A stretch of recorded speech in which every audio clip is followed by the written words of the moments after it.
me, it would be Evil Dead marries Don't Breathe and has a bit of an alien encounter in space and has a And baby has there. a creepy baby. Has a creepy offspring. God. Yeah, The Offspring. Pun Yeah, intended. exactly.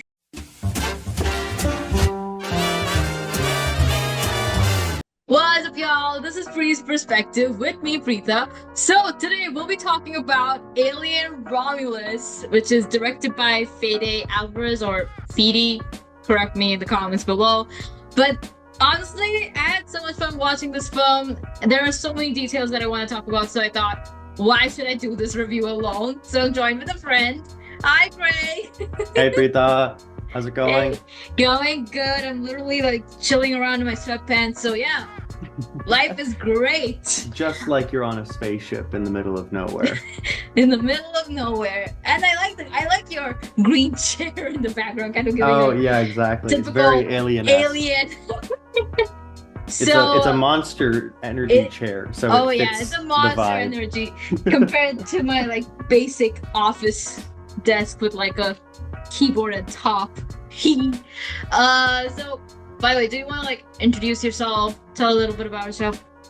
Yeah, for sure. I'm Craig. Me and Preeta were in the same programs or classes, at least, at university, and we're involved in a few different film things. Did a podcast with the radio, and have been staying in touch about latest film news ever since graduating. And Yeah. of course, have gone our own ways, and now we're in two big cities. But always keep in touch about any upcoming movies, and finally have a movie that overlaps that we've both seen at roughly the same time, so we can speak about it. Yeah, I'm actually super excited to talk about this film because, oh my gosh, I saw it in a Dolby theater. My audiences were going literally like wild, and before we kind of like get into everything, I actually want to talk about the last 30 minutes of the movie, or last 15, I don't know. Mm-hmm. Yeah, it was hard to tell. Like, you're sitting there watching the end, and it keeps going, and you can't quite tell exactly where it's going to end. So it felt like longer than it probably was. But Yeah. not necessarily a bad thing, but it definitely felt like extended. I kept waiting for the movie to end, and then it kept going. But honest to God, those last 30 minutes, I mean, we got two curveballs in one. Mm-hmm. I mean, first you had like, of course, the main running plot going around. By the way, huge spoiler alert for everybody who's watching. Massive spoiler alert. We are literally Yeah. talking about the ending. So, yeah, of course, you had the main plot of like escaping Romulus, getting back to the spaceship, and kind of getting into stasis, I don't know, before you like reach the main planet. And then you have the second plot twist, which is the alien baby. Mm-hmm. Yeah, the Popping out- offspring popping pops out. of nowhere. And you know, I'm actually happy that they did not resort to using VFX, and they use an actual person. Oh, Dumped shocking. a whole lot of prosthetics on them. Seen some of the behind the scenes footage yeah. of just him like casually hanging out on set getting direction while he's like towering over everyone, like Yeah. finding an actual 7-foot tall Romanian basketball player to play him was Right. inspired. That was genius. What was it like? What was his name? Like Robert Bobrovsky. Yeah. Roxy? I'm probably saying it wrong, but Yeah. Robert. Yeah, Cool Rob. guy. We'll call him Rob. We'll call him Rob. But yeah, it literally was like shocking. That was, I think, the moment when the film went full throttle and just whooshed into fourth gear. Because Yeah. I literally like screamed when the alien baby popped out. I was looking forward to seeing something new. Every Alien movie does a good job of, I think, expanding on the lore of what aliens can be. Like, even stuff like, Alien vs. Predator did the whole Predalien thing. You kind of mix them together. Alien dogs, chest bursters, back bursters. Like you always have to add a little something new. And now you got to see what a human alien hybrid kind of looks, which is horrifying. And you also get to see like how flippant a synthetic can be. Because even in those last 30 minutes, the synthetic played a really not just the last 30 minutes. I feel like the android, Andy, he carried the film.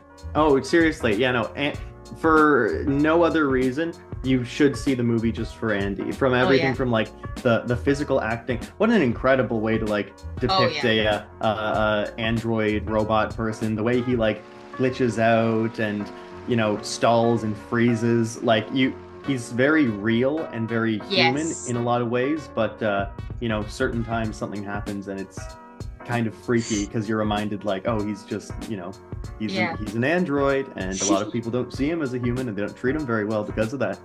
But incredibly well played by David Jonsson. And that one scene when he's actually like just staring and getting upgraded. Yeah. I loved that shot. I loved how the camera just leans into him and we are all being like, there's very few times when like you cut to a shot in a movie and I saw it and I was just like, wow. Like it's beautiful. There's a lot of very beautiful shots in this movie, as horrifying as a lot of it is. They do a great job kind of making like space feel very grungy and tactile and hostile, of course. And speaking of, let's maybe like now get into the nitty-gritty aspects of it, and let's start with what worked for you. Let's start with that. I think so. The big thing that I liked about this is, so the main Aliens movies I've seen are Aliens, and this one. And I didn't really follow up with the Ridley Scott Prometheus and Covenant spin-offs. So apparently, I've heard a little bit about those. I've seen clips from them. So I know there's a lot of influence taken from those and put into Romulus because Ridley Scott was an executive producer. Maybe that bogged it down a little bit because it felt like they were trying to incorporate a bit too much of that rather than letting it be this kind of, second chronological story. Alien has happened. No one knows what these things are yet. It's 20 years later. And now people are going to be exposed to them. So I really liked that. I'm a big fan of that setting, where it's not like a soft reboot, but you can just kind of insert a nice self-contained story within a bigger timeline. So I liked that a lot. I love the tactileness of everything there. They did so much practical effects and costuming and settings, and just everything felt very tangible. There was a lot of CG, of course, still. It's a big sci-fi movie, but a lot of it felt incredibly tactile, which was nice. Right. Yeah. Adding on to that, I have to give props to the production design. The way they kind of designed the spaceship Romulus and the usage of gravity, especially when they have like those acid blood scenes coming up, and also the way they kind of integrated not only practical effects but CGI to kind of design that effect of the chest bursters literally popping out of you, and you complement that with the cinematography. You feel like when you're in space you have this vastness around you, right? But then when you literally have these chest bursters lurking around you, or even like xenomorphs hanging around, you're like, oh no, I have nowhere to run. So at the same time, it makes you feel really like closeted, It's cool how they're able to do that, because space is like, there is quite literally nothing larger than space, and yet for people to exist in it, they have to be in the most claustrophobic little spaces possible, like space suits and hallways and little grungy spaceships that aren't designed to go very far but can take you out of orbit. So even like the pods, which are kind of like just about the size to fit a person. It's great. They do a very good job of making you feel limited in the spaces that you can go. Yeah. And I think it did a good job it felt like it took a lot of inspiration from the Alien Isolation game. Yeah. Like that kind of, you are alone on a abandoned space station with limited places you can go, and you got to use the little pieces of tech. Again, very kind of tactile, retro-futurist, 80s, 70s style technology. To kind of like navigate this ship and avoid the creatures. And I also have to give props to the sound design, because when you're in space, of course, silence plays a huge role, because you barely, I mean, other than, of course, the sounds of the spaceships and the technology you're using, other than that, when you mix silence with only those hints of eerie sounds that are being emitted by the xenomorphs or the chest bursters, you kind of get that sense of like, it's supposed to be very tranquil, but at the same time it's very like unsettling. Yeah, they did a good job making it so that you were listening in on trying to pick up on little sounds and the stuff around you. Like you felt like you were characters in the movie, like the characters trying to be quiet at certain points, or kind of so shocked or startled by something that's just happened that everything kind of shuts down and you're just kind of quiet for a moment. Like there's they do a good job with the seen this in a few films, but they do a very good section where big crazy thing happens. I think it's the spaceships impacting each other, or when it starts to drift, and then all the audio just kind of cuts. I think even when I don't know what they crash against. I think it's like a crater / a moon. I don't know. But even that sequence, the sound design, the cinematography, the way that scene is designed is really cool. Also, did you hear any like big background score like blaring at you? Or no, I don't know if it's just it was kind of forgettable, so I don't remember it, but I'm pretty sure there was like large sections of this that were just kind of the audio and maybe kind of like a basic background dun dun dun dun dun dun dun kind of thing, but there wasn't any like outside of like the opening section where they have the kind of like Aliens theme play for a bit. It's pretty restrained with the way it uses music. I was just thinking about when you said the tactile stuff and the anti-gravity. They use anti-gravity in a lot of fun ways in this movie. Yeah, they did. That I really liked. And I don't know, I think this was intentional, but they have this sign on the wall that shows you what anti-gravity, like there's two signs. Yeah, one lights up if it's on, one lights up if it's off. But the shape of the sign's really funny, because when gravity's on, it's like a stick with a dot over it, so it's like a guy standing. And when gravity's off, it's like a Y with the dot at the bottom, so it's like the guy floating upside down. I noticed that too. I'm glad you mentioned it. It's like they've already sort of hidden a lot of Easter eggs throughout the film. A lot of great world building, and like it's kind of like any good kind of dystopia, like a Blade Runner or this or anything with like a massive multi-planetary super conglomerate. There's a little bit of like humor in it at times, even though it's a scary movie. They have a lot of good kind of throwaway lines where it's like if you're sick, like the guy at the very beginning saying like over the announcement, if you're sick, please report to the medical bay. Your safety is our top priority. And then it's like while it's scanning over like massive unprotected OSHA violating mining rigs and stuff. Oh my god, it's so good. Oh yeah, even in the beginning when Rain is going to arrange for her trip through the legitimate way, and they literally just increase the hours right in front of her. Don't have enough company script. Yeah, that shows a lot of like attention to detail and the kind of world building, immersing us into a society we kind of live in. But at the same time, it's very like futuristic, It felt good. Like it felt good in the way that a lot of people have been saying this is like they've been comparing this to Rogue One, and some people mean that in like a mean way, and some people, and I'm like, no, that's awesome. I liked Rogue One's ability to focus on like, okay, what are the people, the civilians that are caught in the middle of a Star Wars, and in this case, it's like the kids of mining colonies and how people are getting cancer because they're exposed to these weird space elements. Oh, yeah. And, there's explosions that happen in the mines, and people's lives are kind of thrown away because there's billions of people living on these planets that are not making enough money to escape, but just enough to keep working, which is just how Weyland-Yutani likes it.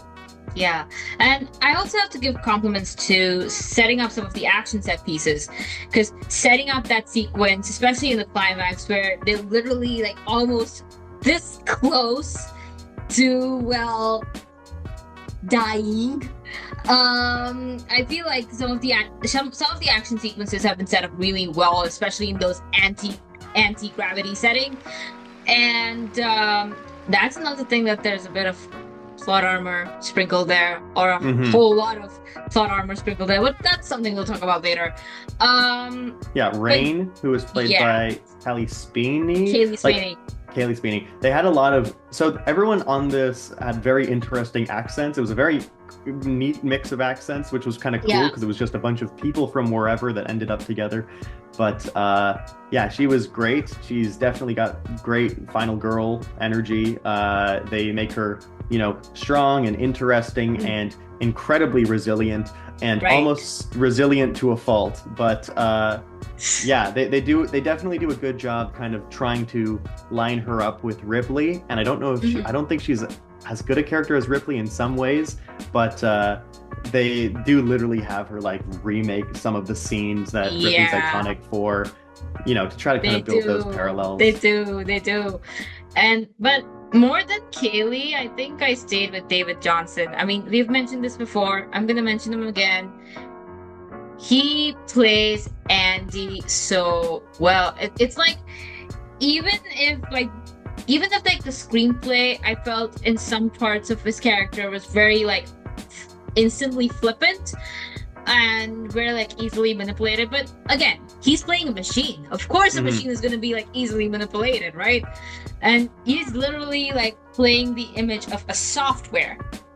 And like I mentioned, the scene when he gets upgraded and something just changes, and you can see it in his behavior, that something's not right with him. He's not like the sweet. They do a great job of making him, nice. They do a good job of making him have like two very distinctly different personalities. And they open the movie, and he's kind of part of like a synthetic line that I think has been, they imply, decommissioned, or like it was faulty or something like that. And because of that, he kind of glitches a bit, and he stutters, and he kind of is obsessed with making jokes because he thinks that people find that endearing, but he doesn't really have great people skills. Right. And I think that they played him, David Jonsson played him, I think, a little bit like someone that was kind of autism coded, like as a character. And I think that happens a lot in movies sometimes, where kind of an analogous character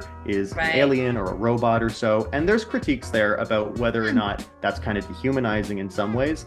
But with David Jonsson's character, it works so well because he's incredibly lovable and kind-hearted. And when you see that switch and you see him completely change his intonation and how he talks about things and what his priorities are, that very distinct difference there is kind of like, oh, come on, Andy, you were never broken. Like you were a really cool guy, and now you're being really weird about your prime directive being to increase the company's stock price or whatever. Sir Weyland-Yutani's very villainous intentions. Yeah, exactly. And speaking of critique, let's talk about what didn't work. And I think I want to start off with the VFX. There were places where I felt like the VFX was a bit patchy, especially with that weird scientist guy. I don't know. I can't remember. I think it was Dr. Ross? It was Dr. Ross, I think, is what they called him in it. But it was supposed to look exactly like Ian Holmes' character Ash from the original Alien, who was in a similar position. He was a medical officer, I think is what they call him. That's what they needed to access the terminal, a medical officer clearance.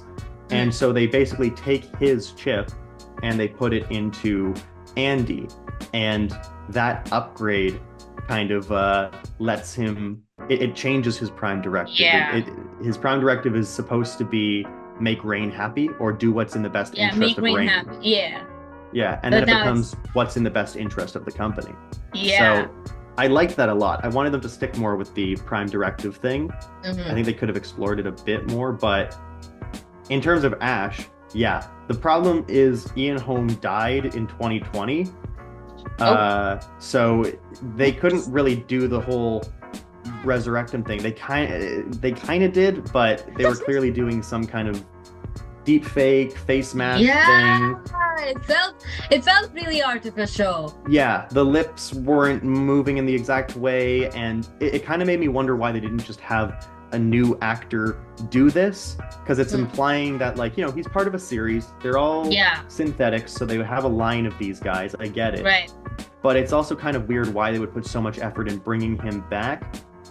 I think the VFX falling apart didn't distract me too much, because at that point he is literally cut in half, and he's kind of, you know, glitching out a bit, and he looks very artificial. So I was able to handle it a bit more, but it definitely, like, it didn't look natural in a way that I don't think was intentional.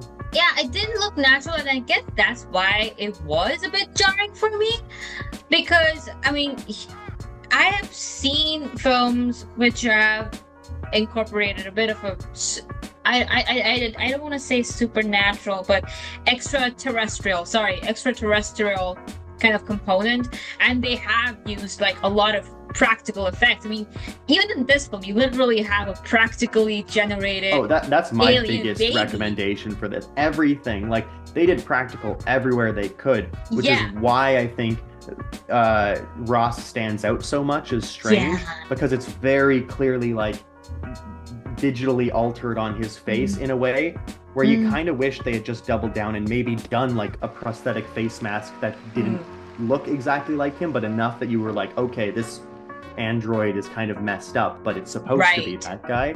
Because there was a lot of that. There was a lot of, like, they came across bodies and stuff that didn't really look real. Like, they had that kind of waxy look to them. But I was kind of fine with that. And I think that there was like one sequence. I think it was the sequence leading up to them meeting the Dr. Ross weird guy, whatever. And like you mentioned, some of the bodies did have a very waxy kind of look, especially when you're showing that their bones have literally been ripped off or their chests have been burst. It feels like they put maybe a little too much fake blood there. I don't know. I think, like, there was a bit of that thing where, because it felt so... I understand why people are calling this movie, like, a haunted house dark ride of a movie, because it feels like you're walking through a haunted house and you're seeing all these, like, really well done mannequins hanging off the walls and popping out from closets and that kind of stuff. And you know they're not real people, but it's still freaky because it kind of, it's very freaky, invokes that. Yeah, and plus, I felt like there was a whole lot of plot armor used. And, I mean, okay, I get it. You want the final girl to survive, but when you're approaching... Rain can take a hit. Especially in that last 30 minutes. There was, like... I wish she took a hit. I wish she had, like, her stakes were much higher than the other, like, supporting friends. I mean, I get Navarro's death. I get Spike's death. Does she even end limping? No. Like I'm trying to think. No, she's literally fine throughout the entire movie. She just gets, like, what? 3 scratches. Something like that. 3 or more scratches. Come on. And a lot of emotional damage on the way, but okay, emotional damage, that's where it comes from, for sure. But like, literally, there was that ending sequence. It wasn't just like, there's kind of like a psych out ending. Is it going to be good? Is it going to be bad? Is she going to be happy? Is she going to get away or not? And it kind of flip-flopped on that, so that you couldn't predict. But there was so many, like, arduous physical tasks that happened in rapid succession where I was like, holy, she's either jacked or is going to, like, die. Like, I would have died minutes ago doing any of this stuff. But it was exhausting to watch the end of that movie.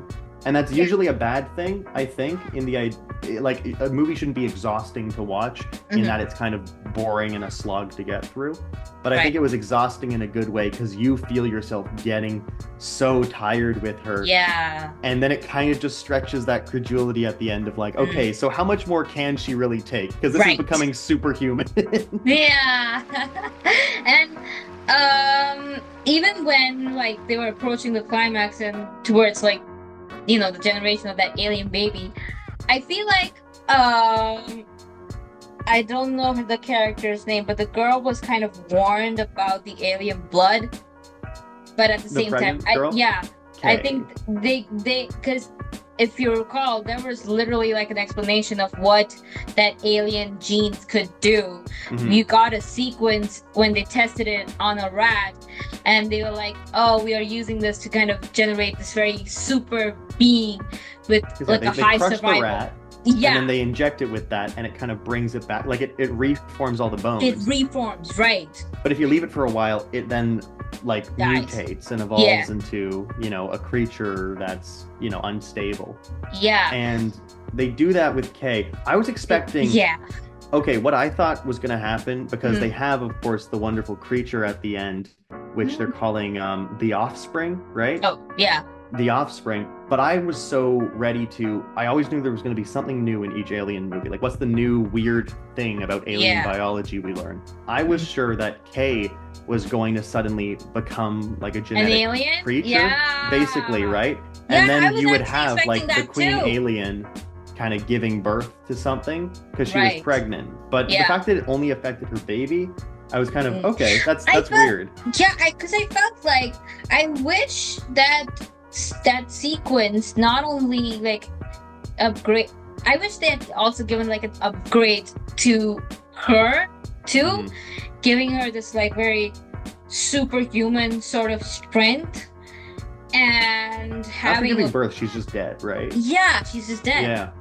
I wish that she also had a stake at hand, and maybe like her entire like psyche changed, or they were strange about, there was a few, we could always pick into like some plot holes about exactly how some of this stuff works, like logistically or biologically, because there's a few things that changed about you know, what's the alien life cycle like. So the chest burster comes out, and then what happens between that and when it becomes like a full-grown xenomorph? Well, it sheds skin, but this is the first movie that kind of show that intermediary step where you implant yourself as this like fleshy egg on a wall that is a very suggestive shape, of course, and then they kind of are birthed from it in classic gross, horny H.R. Geiger fashion. I mean, yeah, come on, it's an R-rated movie. You would have, if we would have expected 14A in Canada for some reason.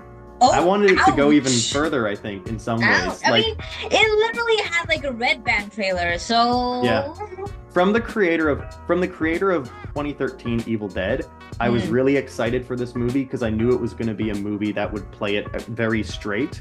Like, it was going to be scary first and foremost, and brutal in a lot of ways, but knowing like the kind of stuff that Fede's done in movies before, you were saying a lot of people take hard hits, and there's like 4 or 5 moments that people fall from a decent height and like land on their leg or something.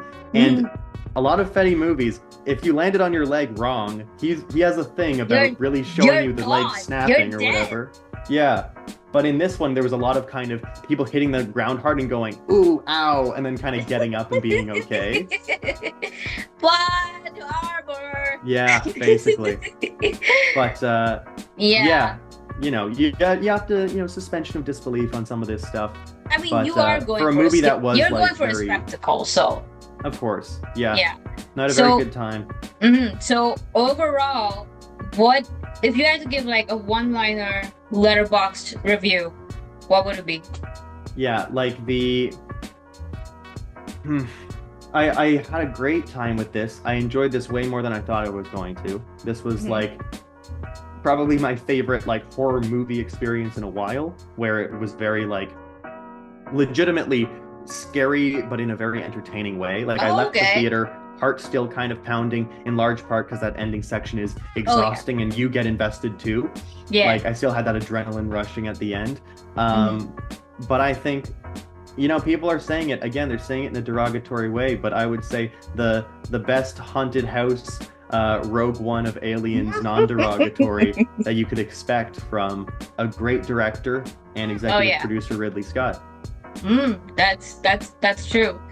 I guess for me it would be Evil Dead marries Don't Breathe and has a bit of an alien encounter in space and has a baby there. Has a creepy baby.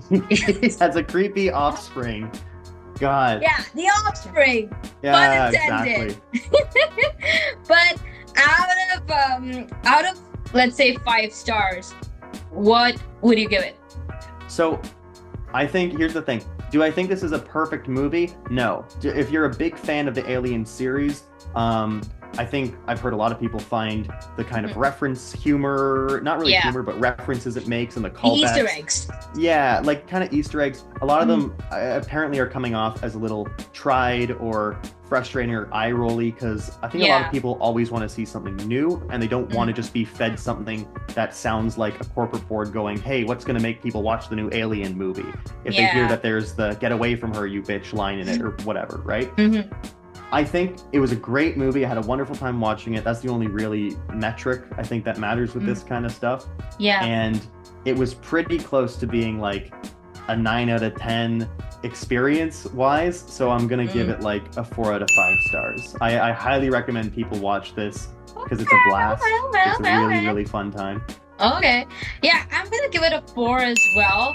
Because for me, some of those technical aspects, it was a bit jarring. I had the screenplay kind of like being slightly tighter for like, because I know a couple of my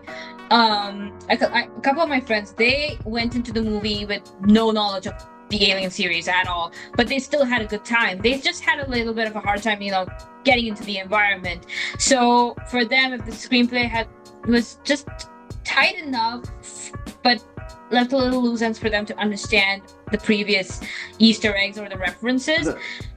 The movie felt both like it was approachable in a way that if this is the only movie from the Alien series you've seen, you're gonna understand what's going on, even if you have a vague idea of how it works. Yeah.